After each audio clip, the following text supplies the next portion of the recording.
వాడు భక్తుడు కాగానే ఏ పని చేస్తలేడు ఇంట్లో. భార్య వచ్చినదంట, ఏమే ఇంట్లో సరుకులు అయిపోయినాయి, సపోర్ట్ చేస్తలేవు. ఎవడి భార్య ఎవడి పిల్లలు అంటున్నాడు. వాళ్ళ కొడుకు వచ్చి అడిగాడంట, డాడీ కాలేజీలో ఫీజు కట్టాలి. ఎవడి కొడుకు ఎవడి ఫీజు?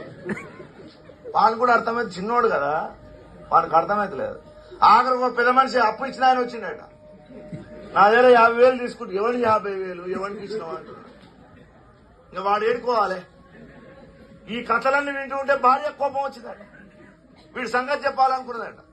జొన్న రొట్టెలు చేసినప్పుడు మంచి పొరకాసు కట్టెలు పెట్టి చేస్తుందట. కట్టె ఒకటి తీసుకొచ్చి వాని తొడ మీద వాత పెట్టిందట. అబ్బా ఎవని తోడా ఎవని అబ్బా. నైనం చిందంతి శస్త్రాన్ని నైనం దహతి పావక నచైనం క్లేదయంతి. ఆత్మను అగ్ని కాల్చలేదు, నీరు తడపలేదు అని శ్లోకం చెప్తుందట. అప్పుడు కానీ ఇంక బుద్ధి రాలేదు.